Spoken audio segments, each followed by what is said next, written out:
Hey, here we are. Bulls.tv.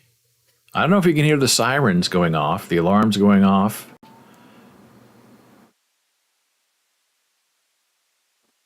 I don't know if you can see the light flashing in our apartment. It's a very bright strobe light for Jana Marie, who is deaf. So when any sort of event goes off in the building, we are notified. So 24 hours a day, 3 in the morning, someone's messing around in the pool, doing the wrong thing. The alarm gets set off, and we are awakened by a very bright flashing light. So right when I hit the start the stream button, the fire alarm went off. And we're right next over here is a closet. And on the other side of that closet wall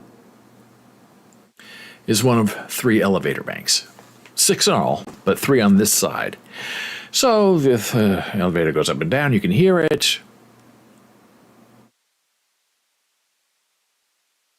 When the fire doors close, they slam boing against our wall. I can still hear the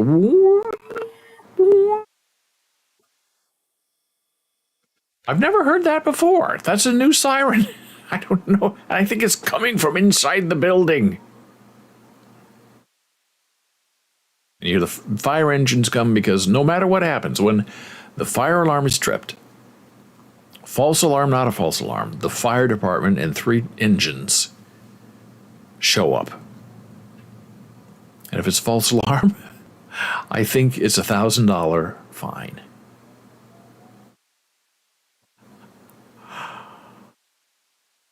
Every time. And there have been times where the fire department has come 2 or 3 times a week over the last several years, just because things go wrong. They're building things, they're replacing things, the new building is setting off things. So we wait to see if we get an all clear sign, stay in your apartment, leave. Now with these new high-rise buildings, it's very interesting. The rule is, unless the fire is in your apartment, you stay in your apartment.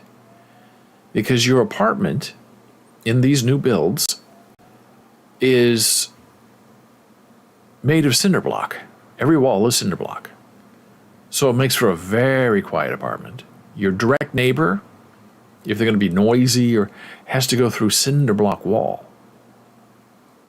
And they say if there is a fire raging in your neighbor's apartment, you can safely stay in your apartment for 30 minutes before, it starts to get dangerous for you. And they say,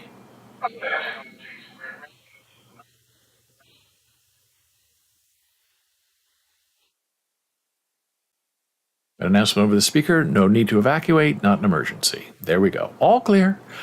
Whew, but I still hear the sirens. It's very scary stuff. So they say, so if the fire is raging in your neighbor's apartment, you can stay safely in your apartment for 30 minutes. And the fire department will come to you and rescue you or knock on your door, whatever, and tell you to stay where you are.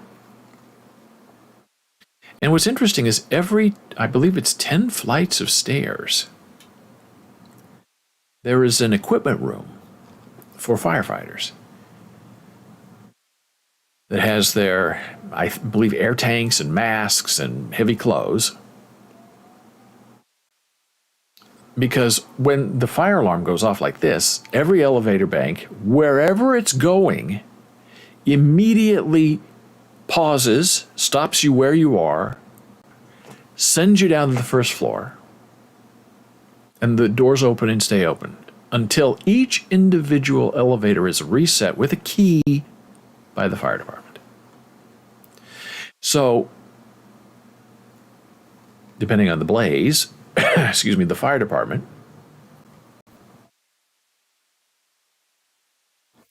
oh, this is interesting. We just got a note from the front desk about this.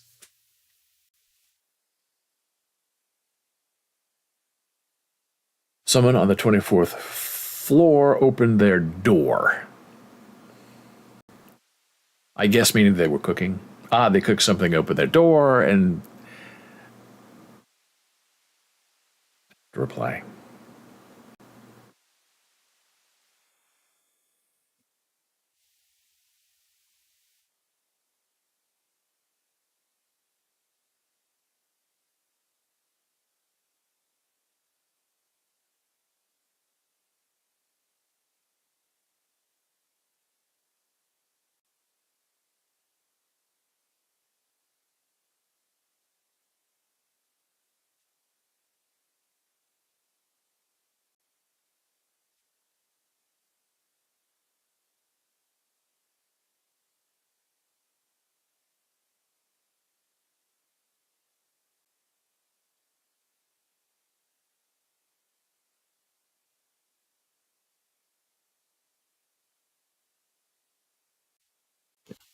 So I said, thank you, got it. I don't remember hearing these sirens before, but I guess if it's on the 24th floor and we are on the 22nd floor, it's 2 floors above us. I could hear it coming through the washer dryer run, I guess. It's a very, very scary sound, that siren. The wop wop siren. Whooshy, whooshy.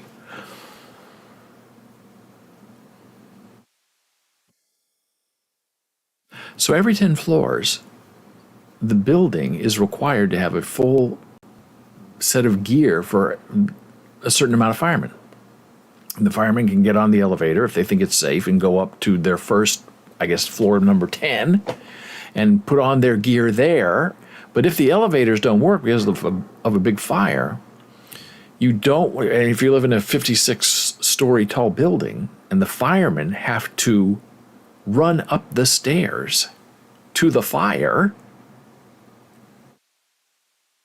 they can't have all their gear on and go up the stairs.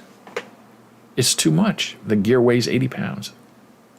So that's why every 10 floors, they have full gear. And if, the fire's on the 40th floor, they would probably go up to floor 30, running up just with their regular clothes on, run up to floor 30, go into the special room on the 30th floor, put on all their heavy gear, and then walk up 10 flights to the fire. It's really fascinating. And these big, massive buildings you think are terrifyingly high, but they're also amazingly, strangely safe because they're really built for fire. And it's interesting that we're not allowed to have gas in this building, natural gas for cooking. And if you're a cook, I'm not, but if you are, I cook, but I'm not a cook. You know what I mean? I guess I'm a cook, not a chef.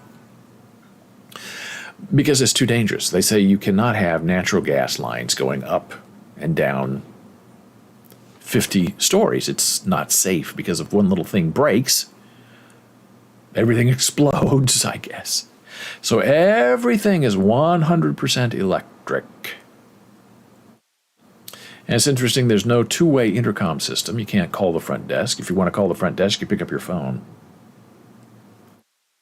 Which I thought was weird, because I'm used to living in, New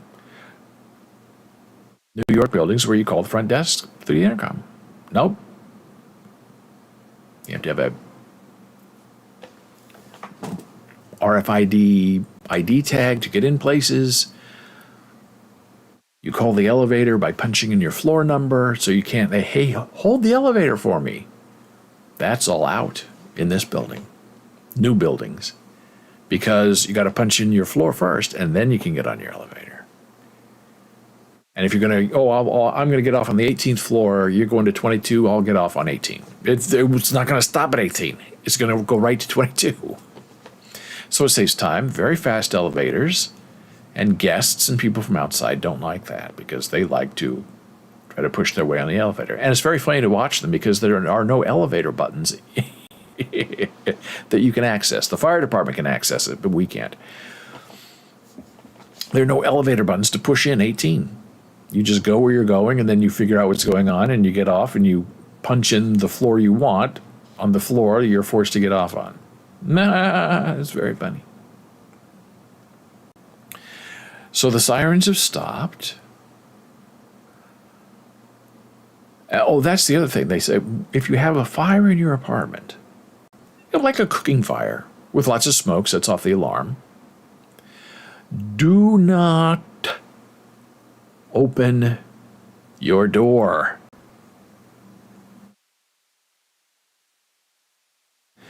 Because the rush of wind, the way the building is, all the smoke comes from your apartment, from your little food fire, pizza fire, comes into the hallway, sets off the main alarms that go whoop, whoop, whoop. And that triggers the fire department. If you have something going on, open the windows. Do not ever open your door. You're going to be in big trouble. Because I can tell you, the building's not going to pay the $1,000 for your pizza fire because the fire department had to come. You are going to pay the $1,000 because the fire department had to come. And it's only fair, right? They're told when you come in, when you move in the building, here's a list of rules, and it's a lot of rules. If you have a fire event, a smoke event in your apartment, and you have to get out, close the door behind you. And there was a big fire in the Bronx maybe 4 or 5 years ago. And fire doors are mandatory. Even in old buildings, they're going in and replacing, the thin wood doors that a lot of apartments have with heavy metal steel doors that can stop a fire. And they say when you leave your burning apartment, close the door. And in the Bronx, people panicked and they ran away and they didn't close their doors. So all of that fire that was inside, contained in their apartment, spread to the hallway, spread to other apartments. Other people didn't close their doors either, so the fire went in their door as well. So if there's a fire in one apartment and the door is closed, the fire really cannot escape to another apartment. Not right away. But if the door is left open and the fire's in the hallway and other people have their doors open, then you have a really big fire. Because the fire will not be denied. If there's oxygen, a pathway, and an open door, it goes in the apartment. And then what are you going to do? Then you're trapped. So it's interesting that if you want to talk to the front desk, you have to call on your cell phone. And maybe that's good that you don't have an intercom system, because I guess if you have, 700 people on an intercom system talking to someone at the front desk, that can get a little messy. Well, that was a little too exciting for me today. So now I'm going to share with you something fun that's a gift from my beautiful Jan Marie sweetheart. And it is this. The cutest thing ever from my favorite store ever, Trader Joe. My new handbag. It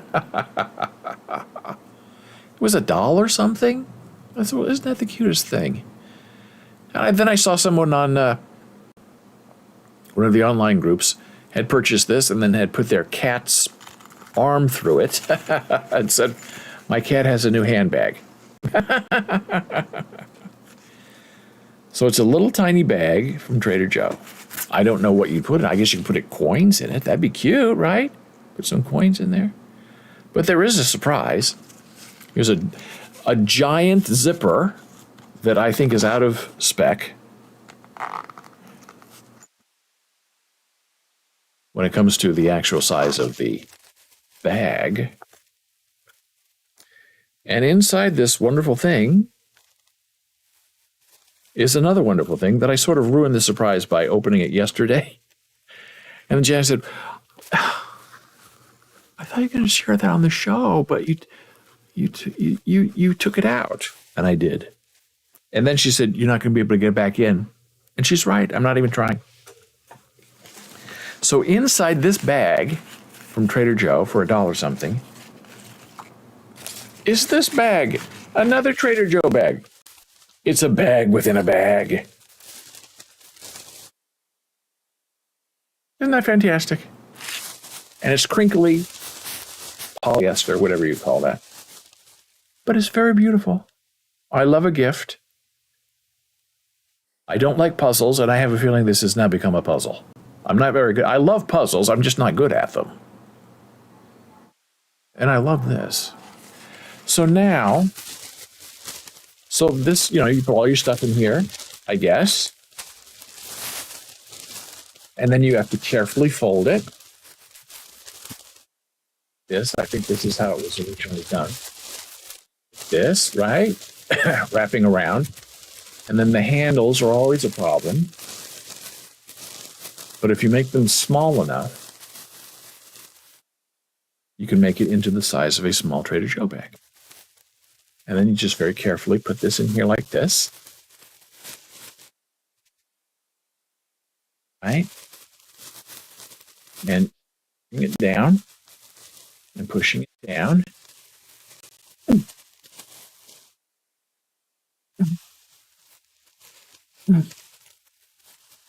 Yeah.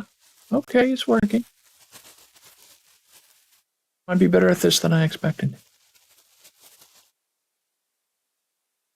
Yeah. Okay, now. This is why I guess we have a giant zipper. I mean, this is a zipper that could, zip up your pants. It's that hardy and steady and good. Now look at this. I'm zipping it up, believe it or not. It should not have worked, but it worked. Okay. Now this delightful bag it was thinner when I originally got it. It's now poofed out at the sides, but I guess it means it's a full bag. Full of Trader Joe, I guess. That's what I'm thinking. Maybe you could squeeze it with your hands, right? Get it a little smaller. Well,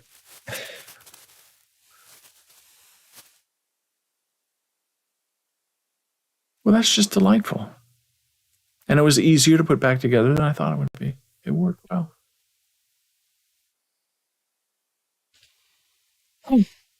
Well, we have so much fun to do today. We're going to look at our AI art again. We're going to talk about prompts, text prompts that work and don't work. I have adjusted my lighting so it's a little bit lighter, a little bit brighter. Because my face, as I look on the video on demand of the replays, my face is very red. And I look at my face normally, and my face is not red. So it's the color temperature of my lights that I've got to try to get right. So I lowered the temperature from a warm glow to a steely blue, and then increased the intensity of the light.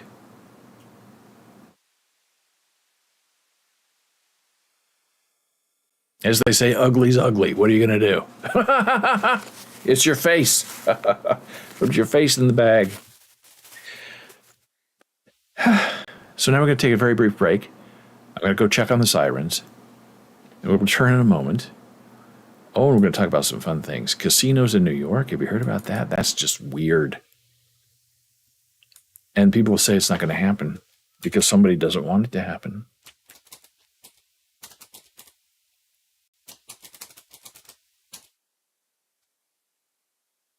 In New York City, New York State has casinos. A lot of them are Indian casinos. Okay, there you go. Hey, returning in a moment.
Hey, we're back from break. This is Bulls.tv. Sorry, the fire alarm thing is just have everything messed up and not working. And then somebody sent me a little note saying, hey, did you see that the round 2 of Reddit NFT avatars were released yesterday at 3 p.m.? No, I didn't know. I got some very nice ones. Round 1, the OG avatars. And they said, hey,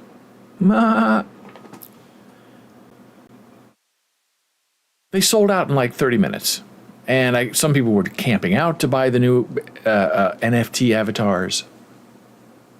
A lot of people said bots were buying them, which I believe. And they said, oh, there aren't really any left. So I was looking around seeing what's left, and not a lot left. I love the Reddit NFT avatars. I think it's a lot of fun. It's a way of supporting Reddit. You get something of value in return that they'll turn around and try to sell for a profit. Several of the ones I have are valuable, I guess.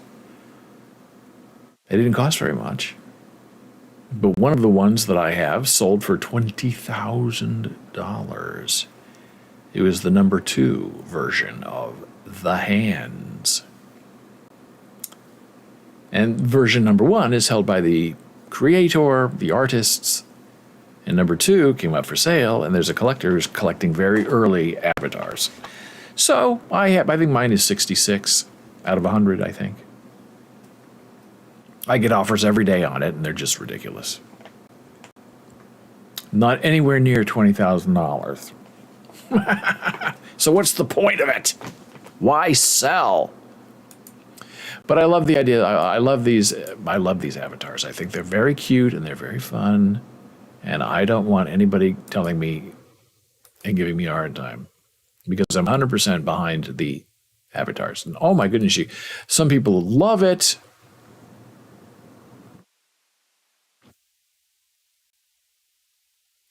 Some people think it's ridiculous.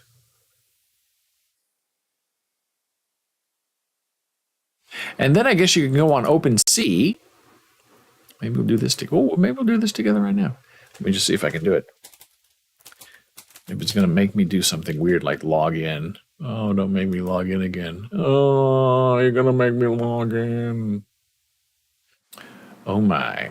I don't even know how to log in on that small thing. How do I get there? Oh, it's going to make me do it here. Okay, I'll do it. Hey, it's Friday. That's what you do on a Friday. You have fun. All right, logging in to OpenSea. Let me see if I can now do it on the smaller computer. Is it me or is it Memorex? Ooh, going to find out. I don't know if it's me or not. Explore, stats, my wallet. I don't know. What happened? I'll do it this way. Okay, we'll go to my account and see if it lets me that way. No, that's not the right place to put it. Oh, you big dummy. Okay. Woo-hoo-hoo-hoo. Now it's working. So what I want to do is look for Reddit avatars. The Reddit collection. Is that what it's called? Oh, that's even better. Oh. Reddit crypto snooze. I want that. Reddit avatars. I'll do it that way. Because people put them up for sale.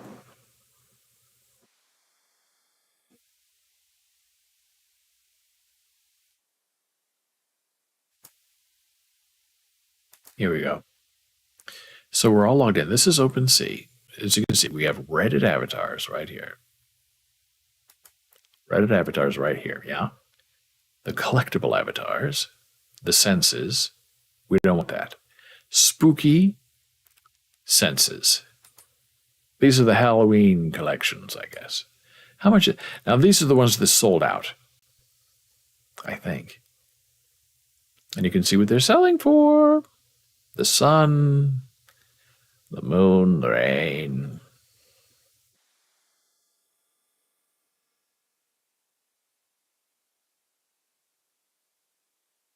So people go, they buy them. The bots buy them. Then they turn around, put them on open sea, meow, make a little money. It's kind of sad. Would I like to have one? No. Am I going to pay $20,000 for one?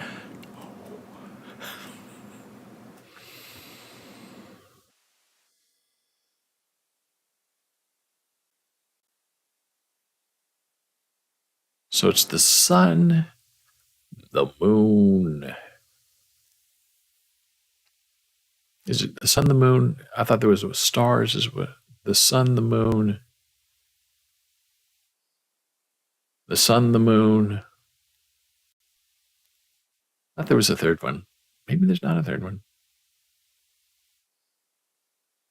Maybe there's not a third one. So here you go. So you click on this. The sun. I'm at $10.75. The price? $225. I think they probably paid maybe, I don't know, $100. So they're doubling their money. 24 hours. It's not bad. It's not bad.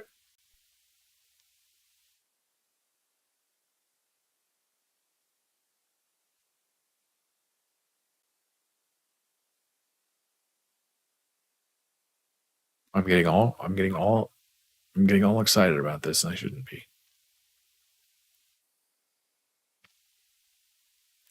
So here are some of the other avatars that are up for sale. And this guy who sells this is the hands. This is the one that I have that sold for $20,000. Number 2, though. And this is his updated version, which I love. I think it's a great, interesting, weird, quirky, bizarre, interesting artist. But now it makes me want to go back to Reddit and just see. I'm just going to check to see what he actually offered in this second round. Okay, so Cosmic Abyss.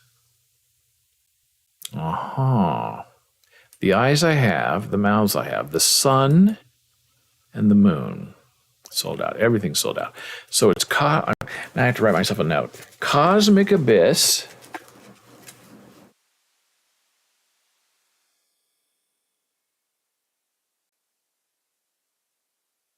The moon and the sun. Interesting. I don't see the Cosmic Abyss being sold here, right?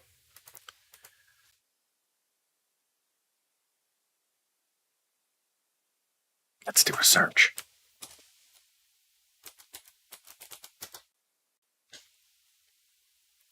Did I search this? There. It's not there. So the one that everyone wants, which is this one, not for sale. Ooh. They're holding out for $10 million, probably. And who can blame them? Fun. Fun. I have to say it's fun.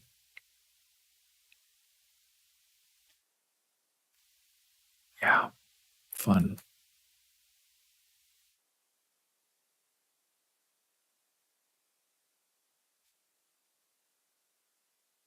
I love it when I get distracted, especially on a Friday. Yeah.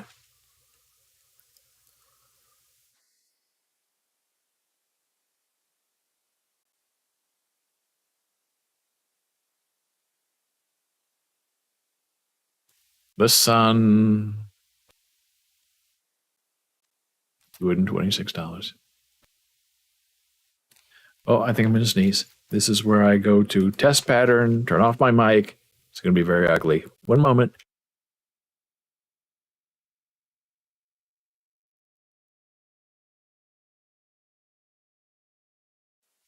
False alarm. I didn't sneeze. Oh, is it Friday? It is Friday. Okay, it's still Friday. Let's see what other fun we have. Reddit avatars. Collectible. Oh, this is very cute. This is new, I believe, right? I guess the artistes get their own little verified section on OpenSea in the resale market. Oh, these are very cute.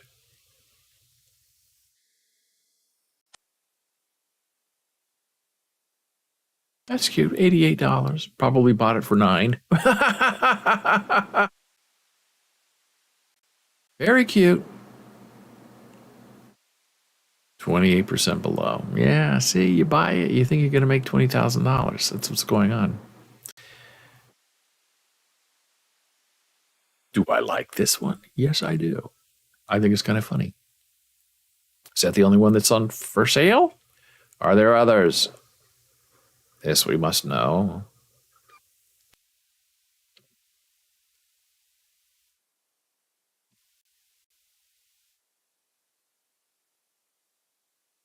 Yes, this is the original version. I have all three of these. And I'm very happy about it. Why would I sell? What's the point? You got to be in it to win it, right? $1 and a dream.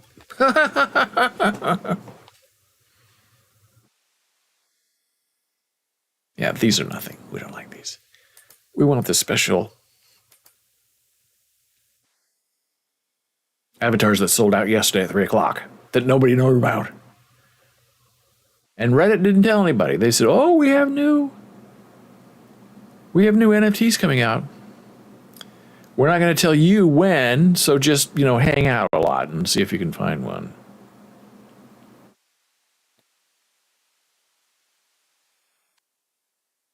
Not my style. Cute! But are you going to pay, $600 for this? No.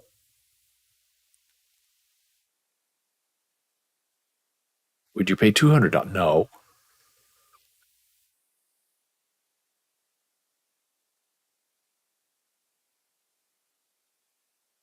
Or spooky.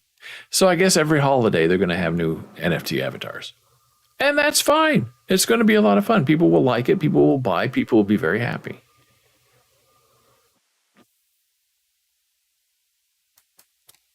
So this, scary, going for $43.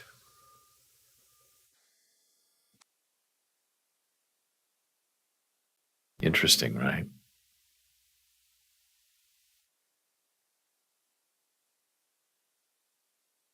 Well, that's how you can get them. If you want one, these are not terribly expensive. Now, the lower your number, like this is number 50, that's going to cost more than one that's number 141. Twice as much. Is it worth it? Not to me. No, thank you.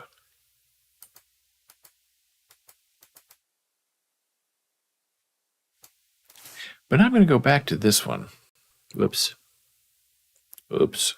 Oops. Oh, now what did I do? Uh-oh. Now I've blundered, as they say.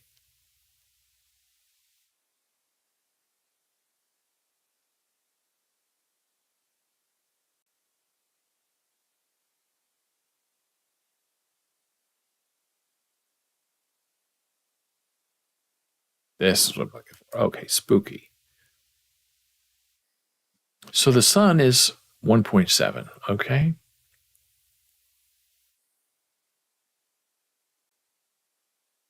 Now, has that just gone down? Did somebody just lower the price on this? $219. Right. Just lost $30. So the sun. Okay. And then you get to the moon. The moon appears to be more, I guess there are probably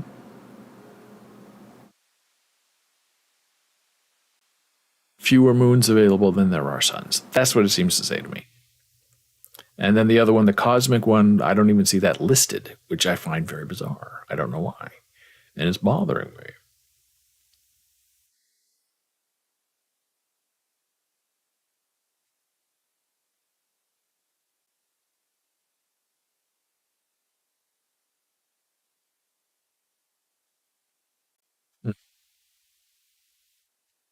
The price keeps going down and down and down. 2,000 of these. That's a lot. And maybe I'm just not scrolling down far enough to see the cosmic one. I'm sure I'm missing something. I'm very slow.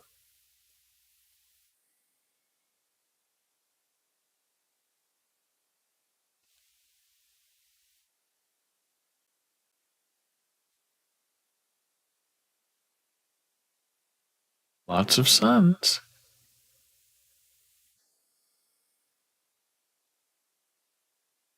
Lots of moons. And the price so high is so fascinating. But I don't see any cosmics. Cosmos. Cosmos nosts. Oh, there's a cosmic abyss. Oh, that expensive. There you go. Okay, enough of that. Hey, have you heard about Hans Niemann? Yeah. He's suing Magnus Carlsen for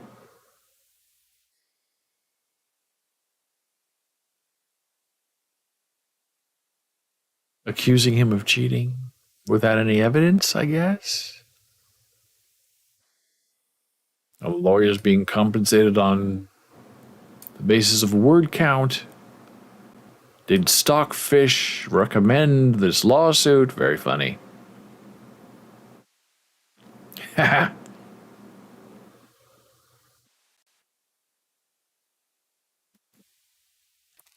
the first cause of action, the money judgment in favor of Neiman against defendants, $100 million. Second cause, $100 million. So he's suing the world champion for $400 million. And it appears that lawyers who seem to know about these things say it's nothing, none of this is going to happen. It's all for show.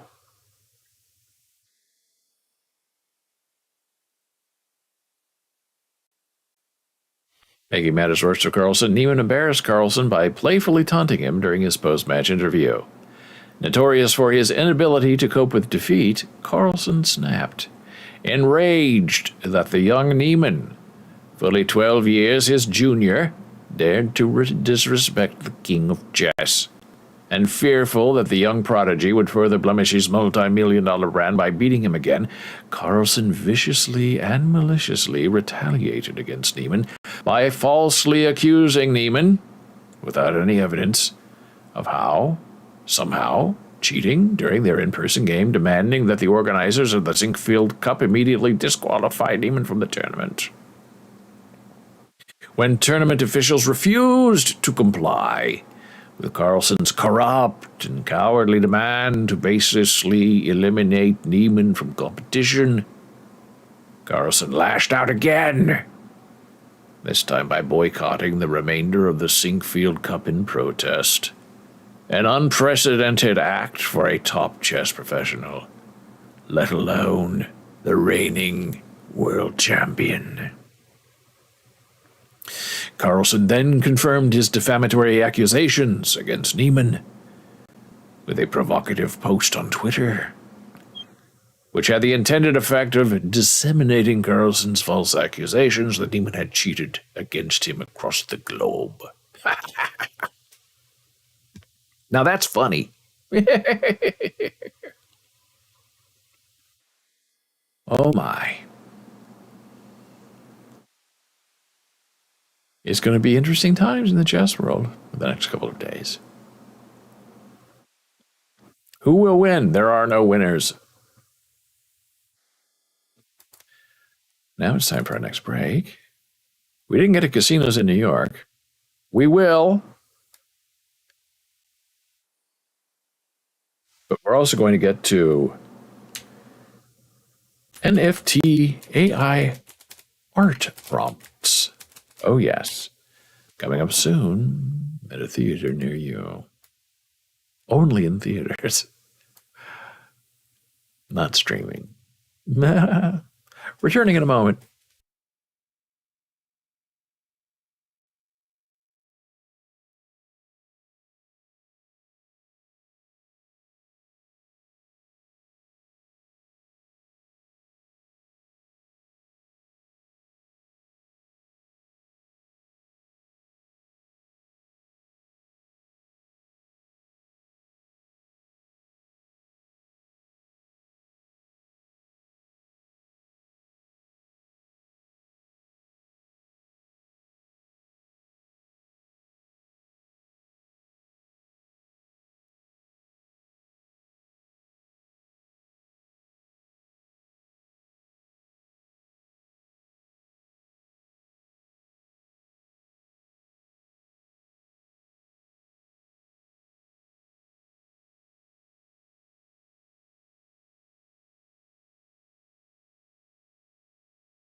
Now I'm coughing. Hey, we're back here on Bowls.tv. Oh, it's Bowls.television. BOLES.tv. Hey, Monday through Friday, high noon Eastern. So, as you may know, if you've been with me the past few days, starting October 17th, in the year of our Lord, Instagram banned me for no reason whatsoever. I've been railing about them in my podcast, on Twitter, here. Doesn't do any good. So, I've resigned myself to loathing Instagram for the rest of my living days, which is fine because, sometimes your hate keeps you alive. Remember the story of that guy who was in a plane crash in the desert? And he was there for like 3 days. No food, no water, just the will to live. And when he was finally found and rescued, he was asked by his rescuers, how in the world did you stay alive for 3 days in this heat, in the desert, crashed, 2 broken legs, a broken arm, and a shattered hip? And the guy said, I'm in the process of divorcing my wife.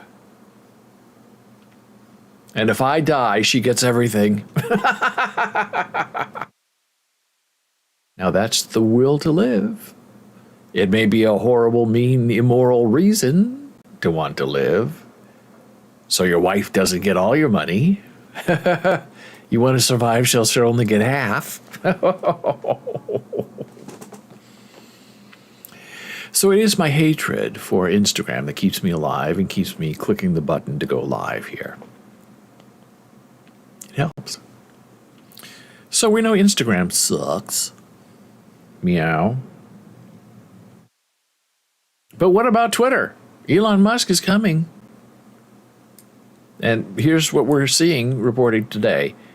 Twitter jobs to be slashed 75% after the Musk acquisition. Really shocking stuff. The news was first reported by the Washington Post. They're going to take Twitter's 7,500 workers and knock them down to 2,000. Really shocking. Now, maybe these are just people who are working remotely and who don't do any work. I don't know. But I do find it very strange and very dismaying. Because you can't find anybody on Twitter to help you right now anyway. In some ways, it's like Instagram. You have a problem? You need help? Good luck trying to find someone because there's no one to help you. And I'm actually a paying customer of Twitter. I'm verified. I pay for Twitter Blue. Hey, I have followers who pay to follow me on Twitter. And if I need help, I can't get it. I don't know where to find. No one will answer. And I'm not alone in that. People get locked out of their accounts. They can't get a password reset. They're searching for help on something. They need help with their subscribers. They need help with payouts. Right now, haven't even been slashed 75%. You can't find anybody to help you. So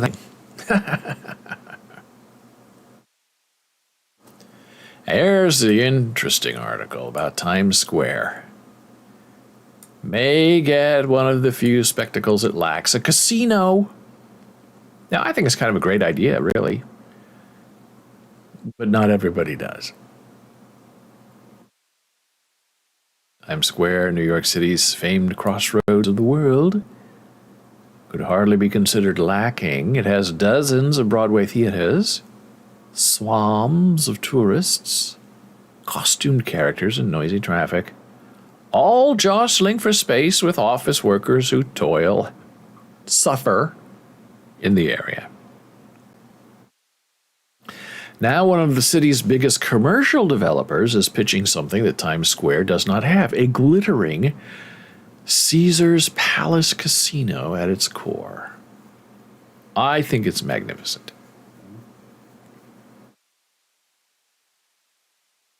The developer, SL Green Realty Corporation, and the gambling giant Caesars Entertainment are actively trying to enlist local restaurants, retailers, and construction workers in joining a pro-casino coalition, as the companies aim to secure one of 3 new casino licenses in the New York City area approved by state legislators earlier this fall. The current proposal has enormous implications for Times Square, the symbolical and economic heart of the American theater industry, and a key part of the city's office-driven economy. Although foot traffic in Times Square was almost back to 2019 levels during recent weekends, theatergoers and office workers have been slower to re-embrace a neighborhood where violent crime has risen.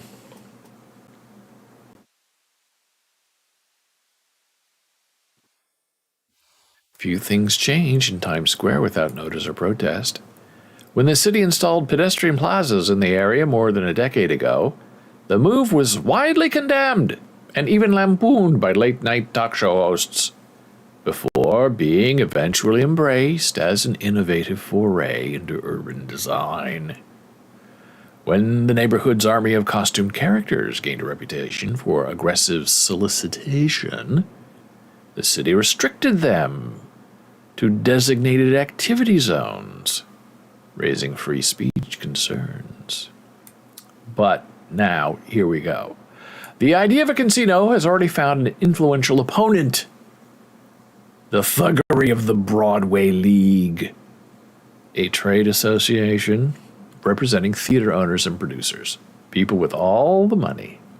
On Tuesday, the league sent an email to its members saying it would not welcome a casino to the neighborhood. I guess the thinking is there's only so many tourist dollars to go around, and these Broadway people want them spending their money on their Broadway shows, not in a casino. My take is a casino is going to be very popular with locals. Locals, most of them do not attend the Broadway theater.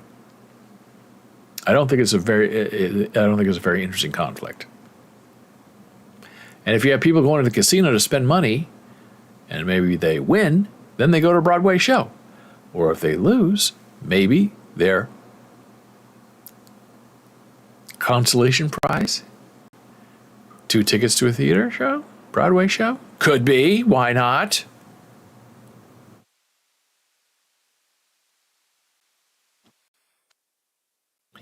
Alan Rosen, the owner of Junior's Cheesecake, a restaurant chain with locations in Times Square and at the Foxwood Resort Casino in Connecticut, said he's unconcerned.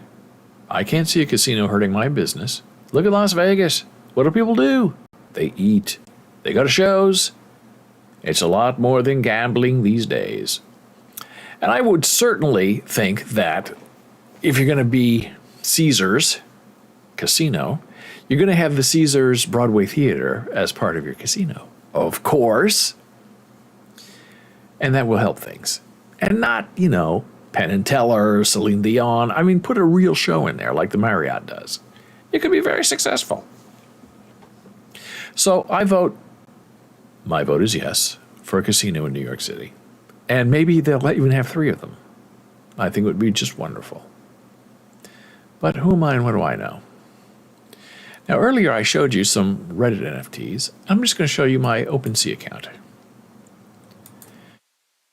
If I can get to the main page.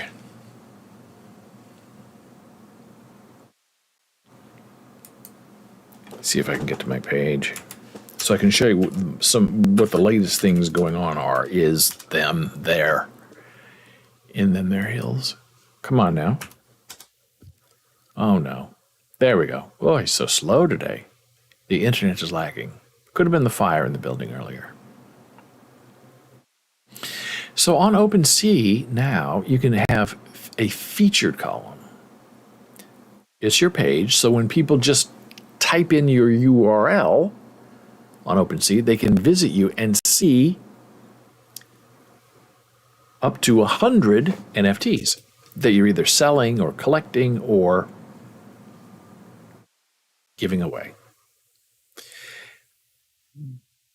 And it's 10 sections of, as I understand it, up to 10 NFTs. So I created a few yesterday just for fun. My first collection is called People, mainly faces. So these are the faces of my people that I have created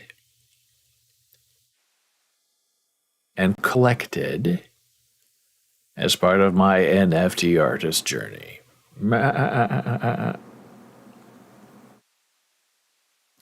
Another one I created yesterday, butterfly cats. These are cats who become butterflies. That's the idea.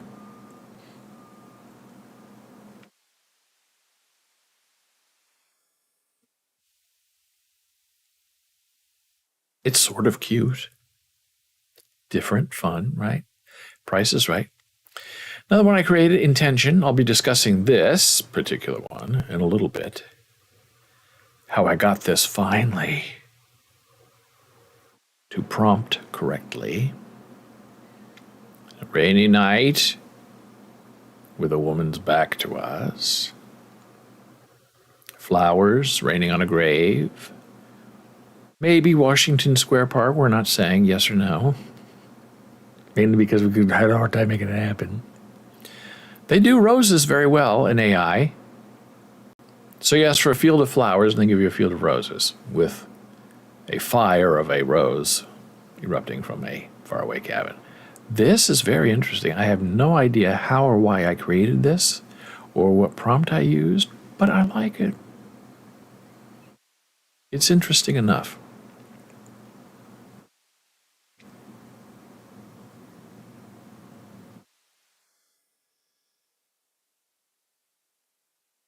Old West.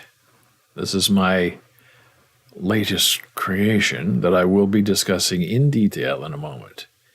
This was freaking hard to get her to look this way. And when I say look, I do mean her eyes.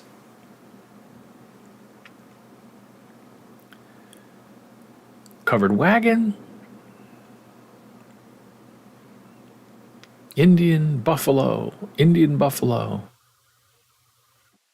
It's the Old West. Abstraction, very popular as NFTs. So I can do it too. You just have to know what to say and how to say it. So the computer understands you. Can be a little bit touchy, a little bit tricky. So I have to kind of come at it with a sense of intention. Steampunk. Always interesting results when you type steampunk into a prompt. Something that can be made mechanical is made mechanical.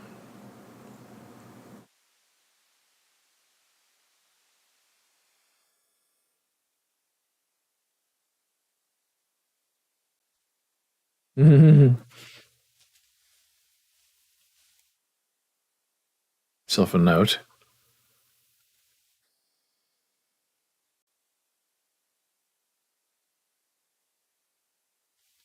Now.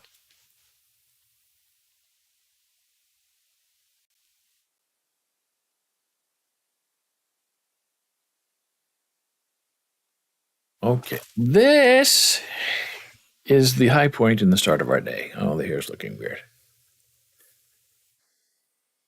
Yeah. It's not a hair transplant. This is the way it looks in this light. I apologize. So here we go. Now, this is Midjourney. Midjourney is a very interesting AI. Harder to talk to than DALL-E. DALL-E is you just type something in and you get wacky stuff back. It's very fun. Midjourney is more ticky, touchy, sensitive. AI does not render eyes well, sometimes noses. Hands and fingers are almost impossible to get to look normal because I guess there are so many variations. So you can go right now to the Discord server that we own and run. Here's the link. And you can go into any section and experiment with the Midjourney AI engine. You get 25 roles, as they say, 25 image versions that you can play around with. So this was me trying to get a look of a ballerina on a stage. And I wanted this old-fashioned kind of glossy, I didn't necessarily have to be black and white, tintype look. And this is not terrible. The feet are a little weird, as you can see. The legs are a little weird. But the skirt is there. There's no face. See, the computer likes to hide a face because faces are very hard to render unless you're in portrait mode. Now, if you type in portrait, then you're going to get sort of a close-up of a face. And then I say to you, look out, because it's going to be ugly. You're going to have to re-roll all day and all night to try to find something usable. But these are the initial tries for the ballerina. Sometimes she has one leg, sometimes she has two legs. I love this design in the background with the lights on the curtain. It's really interesting. And the reflection on the ground. It's absolutely delightfully beautiful. But what in the world do you do with legs like that? You can't use that. I'm readjusting myself because I'm ranting.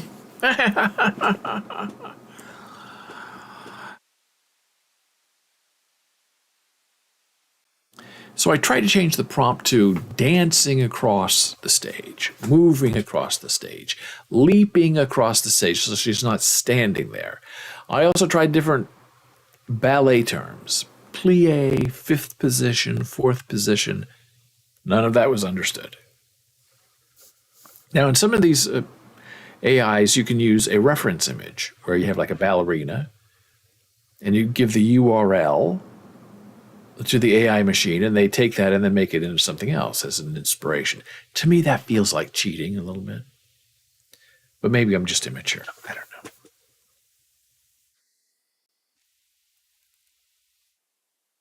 So this now is, and this strange border, white border, I don't know what caused that, but it's there. This is now the ballerina dancing. And you can see her legs. But the effort's right. The idea is correct. So I'm really not complaining too much about this. Now this one, no face again. The background curtain is very interesting. Is she on one leg or two? Is she spinning? I don't know. This again, the columns, the reflection, the light, beautiful. But again, the legs are a problem. So you re-roll, you try to say, standing on two legs. This is very interesting as well. No face. Maybe standing on two legs, but at least the legs sort of look like a leg. But she's on her tippy toes and not on point. So that may be something I should have added. Now this is sort of interesting. The legs you can kind of not see. And it looks like she's on point, right? Not completely awful. The arms are not really fourth position. Another attempt. The legs, the ankles, the feet, not ballet. Here they're trying to add movement and spinning. Interesting. Close. Not what I'm looking for. This one's, again, I like the curtains in the background. They've moved her closer to upstage. I like the swirl on the skirt. but her feet are a disaster. This, the feet, the legs, passable. The background is not as interesting as what we've seen before. The tutu, interesting, but a little high, I think. But it's usable. This one, again, now she's on point.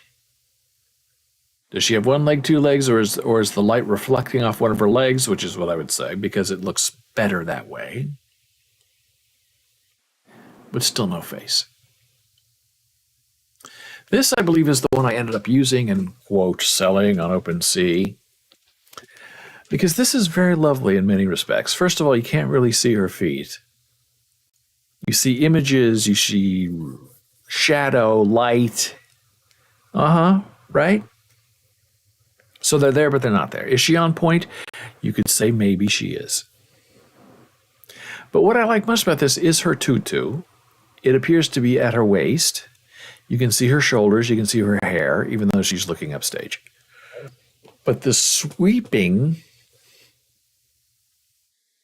of her tutu skirt into the sweeping of the lights or the curtain or the background is really very beautiful.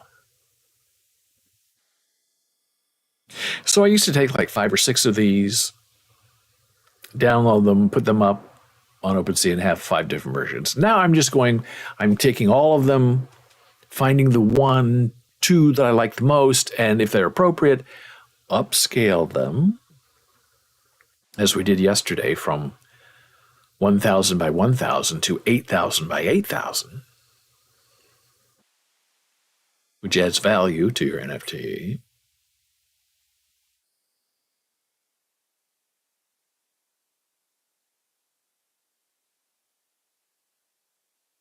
And this was really the only one I thought that really kind of worked. And that doesn't mean that I didn't keep trying.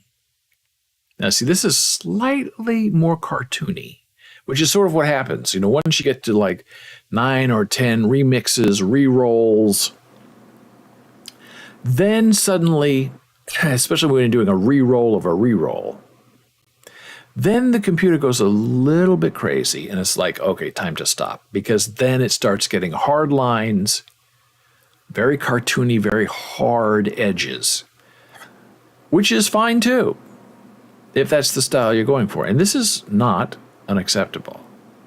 I just don't like it quite as much. Now here's another one, same one like the one that I like, that I published, but the skirt is not blending upwardly with the light or the curtain in the background. But she appears to be on point in this one, but her arms are by her side, which is not a position. Yes, these are my butterfly cats. Oh, there were a lot of re-rolls on this one. But I find them delightful. And why not? Why wouldn't you want a butterfly cat? You can have one right now. OpenSea.io / is it a backslash? Bulls TV. I'll put the link on our Discord server. And now, my friend, we have come to the greatest challenge of my very young artistic career. The Pioneer Woman.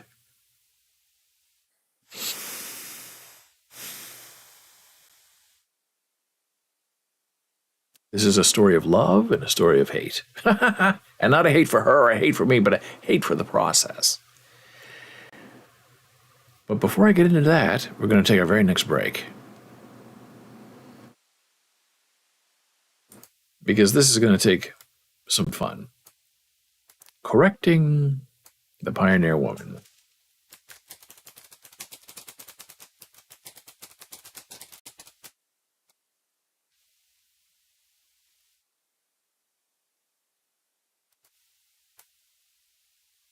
It's going to be a lot of fun.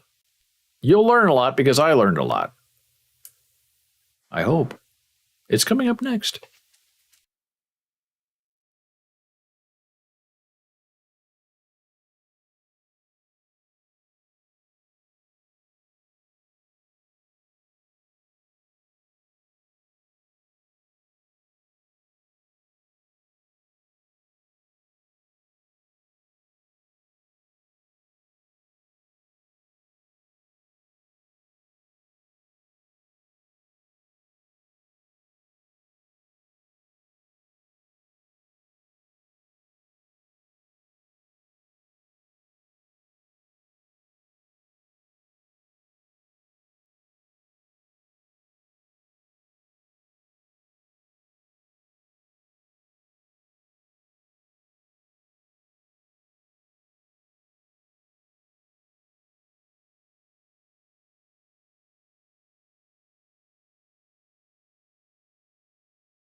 And hey, we are back from break.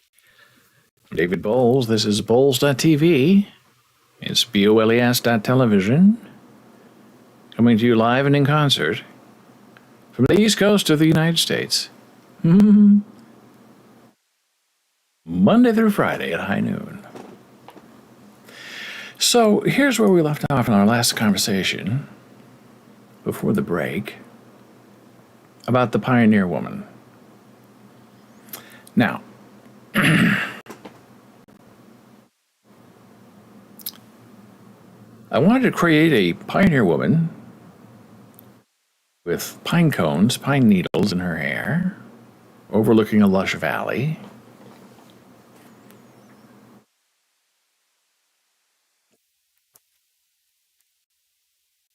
And this is not terrible. But the problem you're going to see that keeps bringing up its ugly head, rearing its ugly face, is the eye. They tend to look uneven and infected. Now, my eyes are uneven, most people's eyes are uneven. But in artwork, people who look at something, who want something to be beautiful, they don't want to see one eye that's this big and the other eye that's this big, and they like glistening with some sort of infection. So as I'm rolling and re-rolling and trying to describe how we want to see and interact with this beautiful pioneer woman, I keep trying to get her eyes fixed.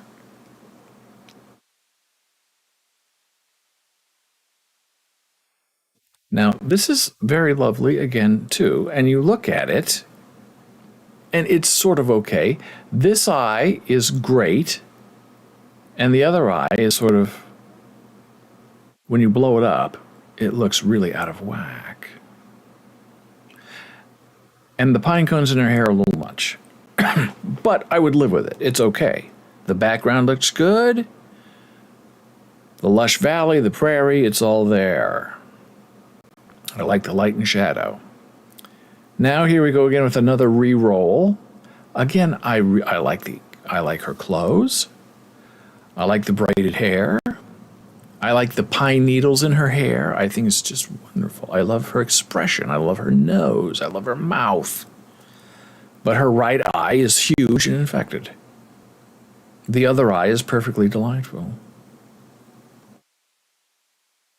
So you're trying to think, if you're trying to create something interesting, something beautiful, why would you want one eye that's infected?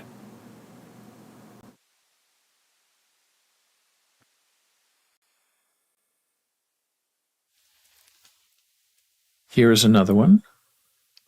She has blue braids for some reason. Her hair is like a crown of pine cones that I absolutely love. I think it's completely appropriate. Her nose is a little strange. The way it's drawn, not that her nose is weird. And her lip is a little, it looks like it's cut or something. But again, the eye is weird. One eye has a nice eyelid. The other one is wide, black, and infected. And I am being particular, I admit it. This one, I love the hair. It's interesting, sort of a wreath of pine needles, fresh pine needles. The braids, I'm not changing any of this. I'm just saying try again so far. So these additions you're seeing of the braids, the hair, the pine cone is the AI trying to figure out, what does this guy want? But again, one eye. Now there's redness around both eyes, so this is like totally weird. We've lost the sun, as you can see. It's now overcast. We used to have bright sun, bright shadows.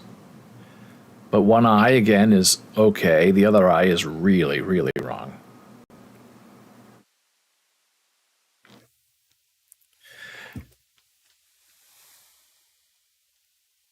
Again, interesting.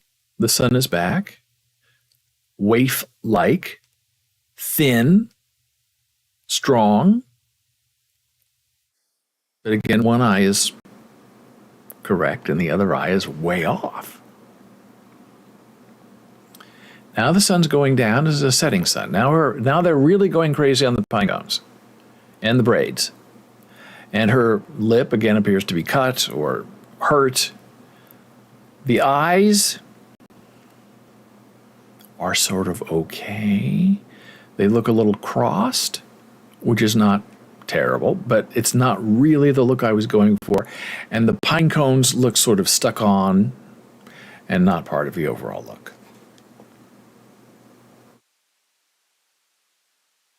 Now this one is very interesting again. The pine cone's a little weird. The braid is interesting. I like her shirt. One eye, again, her right eye in the sun is beautiful. The left eye is, when you look at it, swollen and infected.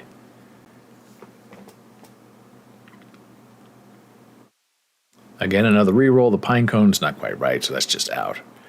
Her top looks a little more German. The eye is a disaster. And sometimes you download these and you think you really got it, and the eyes are a disaster. This one, you just look at the eye. It's out. It's infected. Maybe they think that's what a pioneer woman has, an infected eye. Now you can see that it's sort of changing. We're going from, this hyper-realistic kind of painting now. Now it's getting slightly more cartoony. And the pinecone hair is getting more cartoony. The eye, again, one is right, the other is large and infected. So I'm losing a little bit of patience with this. Again, the pine cones are weird, the eyes are strange. Now we're just kind of rolling and re-rolling. These eyes are looking up, they're infected, they're crossed. This one I find sort of interesting. This was very subtle. The eye that is infected is sort of in shadow, so you can't really see if it's infected or not. I like the subtlety of the pinecone stuff in her hair. The background is terrific. Her shirt is wonderful. And she's half smiling, half not. But the eye is just... Now this one is overcast, hazy. It looks a little more photorealistic. She has huge pine cones in her hair, and she looks really not stoic, but a little more angry, which is okay, but not the tone I'm looking for. So you re-roll and you re-roll again, and you get this, which is like a forest of pine cones, and the eyes are weird, and she has Heidi hair, braids, not really interesting. This is very interesting again. She looks very concerned. Her hair is now gold instead of brunette, which is what I asked for. The dried pine cones in her hair are interesting. But again, one eye is okay, and the other eye is huge and infected. And I'm still re-rolling. You can tell the computer is losing a little bit of patience with me because it's now starting to look a little odd, a little harsh lines, a little cartoonish. Her lip now appears to be swollen and perhaps a little bit bloody under her nose. So when I start getting this kind of response from the computer, think, okay, I got to do something else. I have to remix in a different way, using different words, maybe even start all over from nothing. Now, the shadows here are very interesting. It sort of helps with the eye, right? But unfortunately, the eye that is in shadow is the good eye, and the other eye that we can see that's in the sun is huge and infected.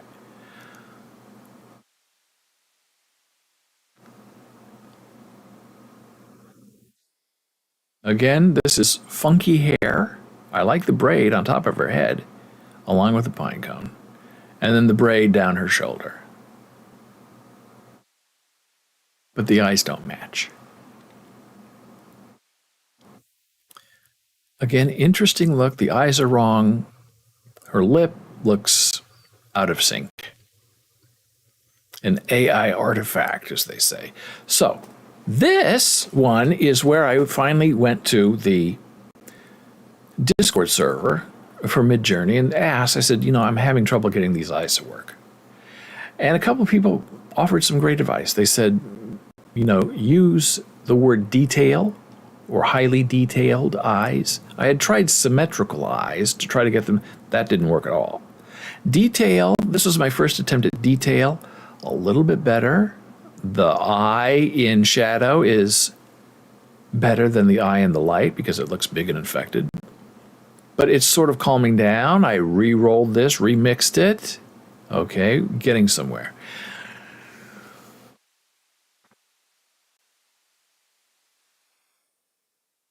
Then, all of a sudden, out of nowhere,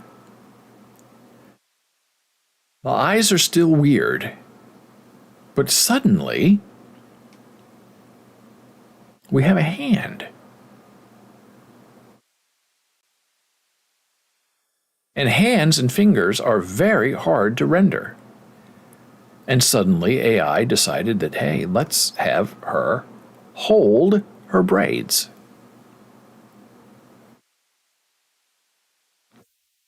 And I love it. It adds tension, it adds drama. Why is it? And there's one of them where her hand looks like it's really kind of clenched,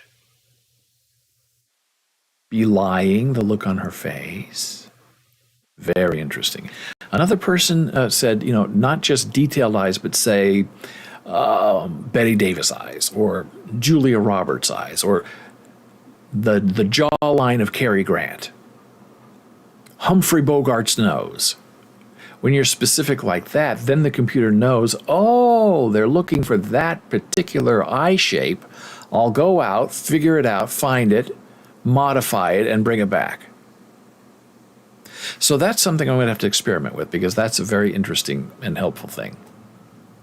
So now we have detailed eyes, and it's getting a little bit better. Now her braids are tied in front of her. This one's interesting. But when you get up close, her right eye in light is big and it looks bloodied. Now this one, the AI, because I keep re-rolling, decided to change her hair again, make it shorter braids, but still with the pine cones. Now they're making her braids tighter under her neck, but the eyes are crazy. Unacceptable. Here we go. Beautiful, swollen lip. I guess the lips of someone famous. Now this is very interesting. The pine cones are weird, but the eyes are sort of okay. This one where she's kind of holding her hand is interesting. The nose is very royal. I should download this one.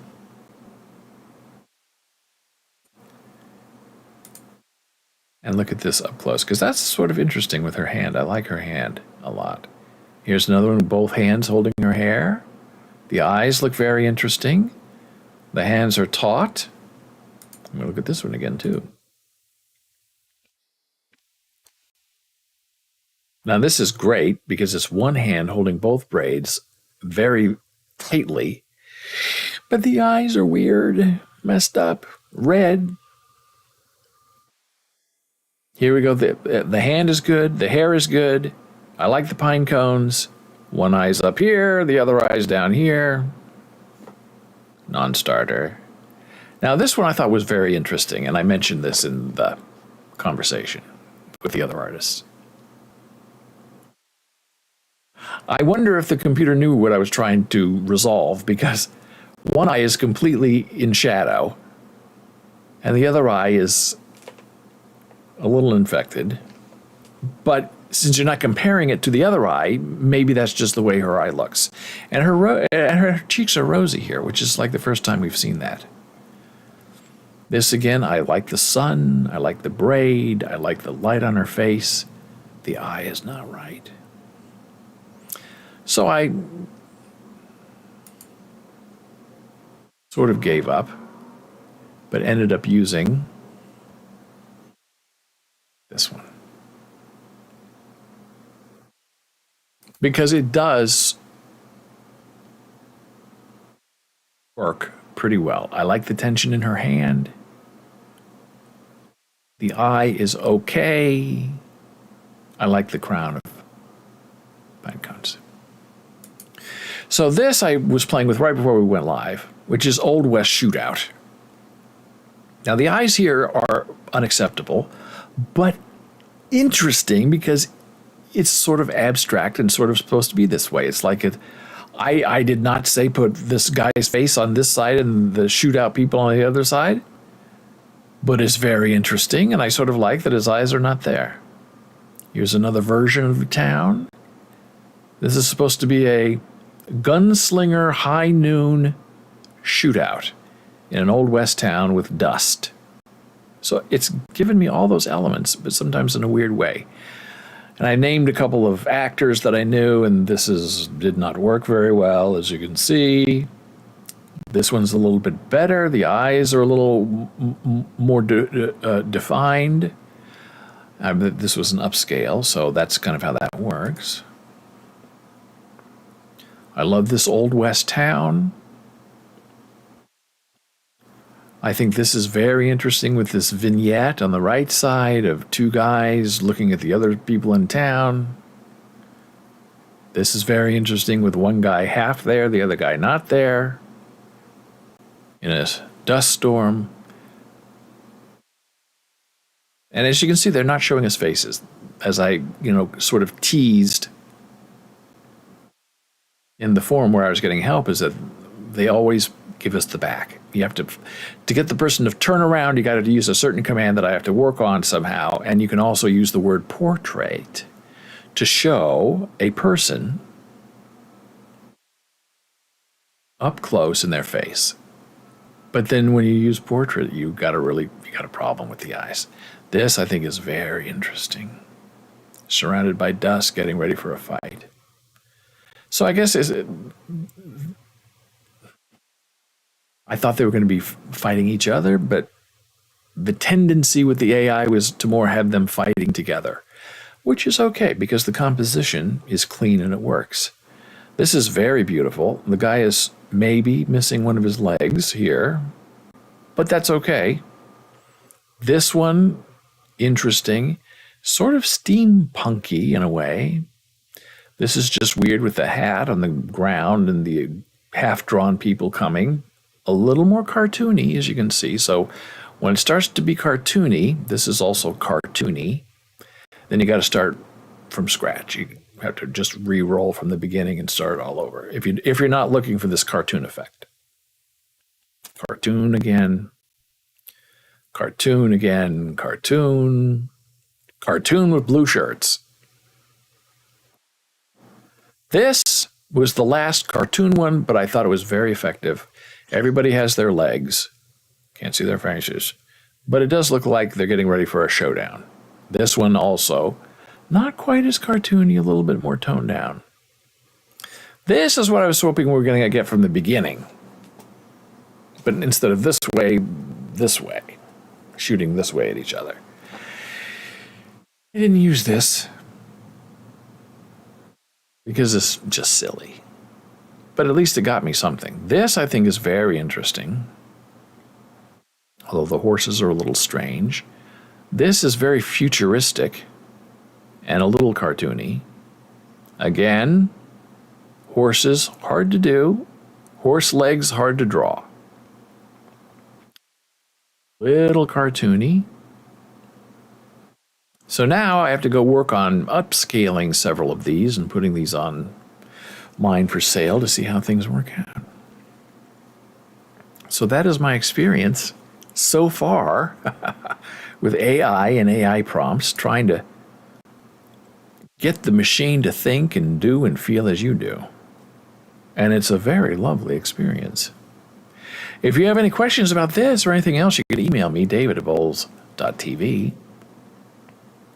You can also find me on Twitter @DavidBowles. Super follows to follow. On Facebook, we're regular old Bowles. And hey, don't forget to go to our Discord server to say hi, to join. I post all the links we talked about in today's show in our Discord server in the live links section. And I hope you have a wonderful day, a great nap, a good meditation. And when ye shall awaken, may your soul be filled with joy and belonging. I'll see you soon. Thank you.